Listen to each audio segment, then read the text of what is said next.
Okay, so this video is going to get me in trouble here, but that's okay because we all have opinions and we all have feelings, right? So this video is not supposed to be a Vital versus Serum, but you'll kind of see why it's titled the way it's titled here in just a moment, so bear with me.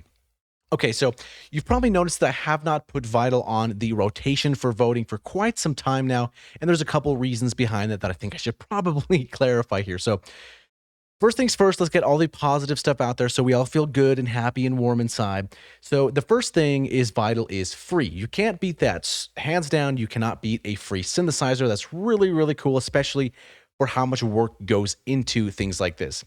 I've dabbled a little bit in plugin design and coding, and it is a lot of an undertaking to make an entire synthesizer. So that's amazing, and it's free. Really cool. Next thing, the spectral morphing is really cool as well. I don't generally reach for that quite often, but it's a super, super cool feature. It looks great. I like the design. It's pleasing to the eye. There's lots of different skins. The high FPS is pretty cool as well. I kind of like seeing everything move really, really fast. And the modulation is pretty intuitive as well. I gotta hand it to that. It's not like rough. It's super, super easy to use. What else do we have? It has a wavetable editor. That's pretty cool because that's something that Pigments does not have. So if I'm ever in the mood to make a wavetable, then generally, depending on the mood, I'll either go for Serum or for Vital and make the wavetable in there, and the results are fine. Next up, what Vital has that I don't think a lot of other real synthesizers might have is the text to wavetable. That's a really cool feature, and I think that's only for paid. I did buy the full version because I do like supporting projects like this. I think it's great that someone takes it upon themselves to develop a whole synthesizer. So of course I'm going to pay and help support that. That's just kind of goes without saying, right? So with that being said, and now we're kind of getting into a little bit of, I guess, kind of cons, more so concerns, I guess concerns, I guess maybe that works. But anyway, this can also be applied to Serum. But sometimes in my mind, when I see a plugin that's developed by just one person, I kind of think to myself, okay, well, how long are we going to have this support out there? Is Vital or maybe even is Serum still going to be relevant in 10 years and 15 years? I hope so. I hope so. But sometimes that's a concern of mine to think, okay, what's the long-term support of this, right? And will the new features or the new updates break the old ones? It's always a concern as well. I'm sure that's a concern for the developer as well. So, like I said, it can be applied to both Serum and Vital. Both of them are still supported and they still work, which is great. So, not really a concern at the moment, but it's just something I always kind of think in the back of my mind. The next thing that I see that people always say for some weird reason, and I have to highly disagree, and I see this in comments all the time, they say Vital is the free Serum.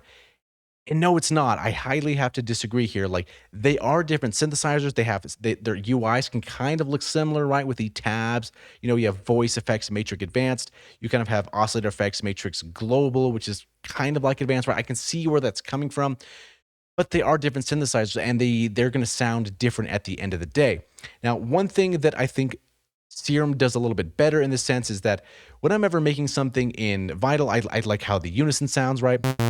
We have a saw wave, and then we can go. We had some cool unison, and wow, it sounds huge. It sounds good. The detuning is kind of nice on default. It sounds good to the ear. But generally, once I start going to the filters and start trying to make a cool filter modulation or doing filtering stuff, I kind of just feel like I'm losing a little bit of steam somehow. It's hard to put that into words. And I just wish there was maybe a little bit more filters as well. And that's something that, in my opinion as well, that Phase Plant also lacks in. So the filters are very important, and I don't think they should ever be overlooked. Not saying that they are, but I feel like there could be a little bit more of these options here. Now, there are a good amount, but I find myself scrolling and trying different filters where, like, I've never once felt like that in Pigments. I've always just been happy with what I had, and then they added MS-20. I'm like, I don't even need another filter after that, right? But then you go over to Serum and you take a look at the filters here, and it's almost overwhelming how many filters are inside the synthesizer, and they're just great. And here on this miscellaneous, these different formats sound fantastic. I don't know exactly what wizardry goes on behind these specific formats in Serum, but they sound great. Every time I've wanted to make a format patch, generally in Serum, they come out pretty good. However, when I try to make something similar like that in Vital with different formats, it's kind of tough. Same goes with the comb filtering. I'm not a big fan of the comb filters in here versus something like that's in Hive or something that's maybe in Pigments. Although I think Hive and Zebra, a lot of the Yuhi combs are kind of probably the best I've ever heard. So I guess long story short, this isn't necessarily like I was saying before, like a serum versus vital kind of thing. I just kind of brought these both to the forefront because vital's not the free serum, right? I think if anybody had the money, or I guess I should say it like this: if anybody had a choice and said, "Would you like serum or would you like vital? Which one do you want?" and they had neither, I think everyone's probably going to go with serum in that case. So I mean, in that case, it's not necessarily the free serum because serum just I think is better in that case, right? Better for me personally. I mean, you could be a huge vital user, make some cool stuff. That's awesome. It can do anything that you really need to do as long as you have the knowledge and the drive to do it, I suppose. Which brings me to my final point here. So there's always that thing, right, where this gas, right, this gear acquisition syndrome, whatever that stupid acronym is. Basically, you're just collecting gear for the sake of collecting gear, collecting plugins for the sake of collecting plugins. And yes, there is some craziness to that, right? I mean, there's a point where it's like you probably don't need that, but you probably want it, sure.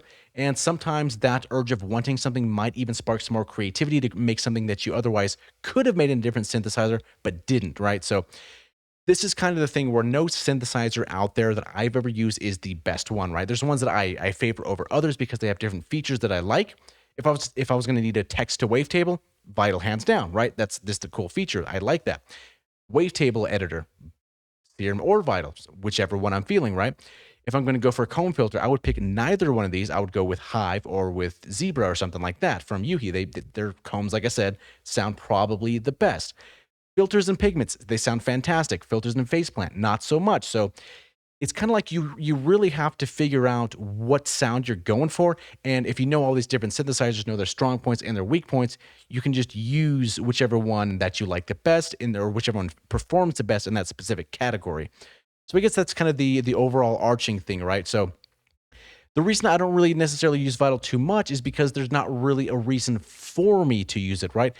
If I need to make a certain sound or a certain thing, I don't necessarily need Vital to make that certain thing unless it's, like I said, a text to wavetable or making the wavetable, right? If you're doing some crazy dissonant sounds, of course you could do it in Vital, not saying that, but I think I just have tools that I like personally better and that I like the results that I get better from that. So I guess that's the conclusion, right? One thing, Serum's not the free Vital. I will die on that hill. I'm kind of curious what you guys will say. And yeah, let the comments get a little crazy out there. I want to hear what your guys' thoughts are on that because both of these are by far not my favorites at all. I know there's quite the cult following, but I don't really care, right? They're cool. They're both synths, but I'm not like invested personally in either one of these. They're synthesizers at the end of the day. They make sound. So yeah, that's the kind of video that I was going to make this for a while, but finally just decided to make it today because the subject got brought up again. So yeah, thank you for watching and let me know your thoughts. I'm curious to see what's inside of that brain of yours. Thank you for watching. See you in the next video.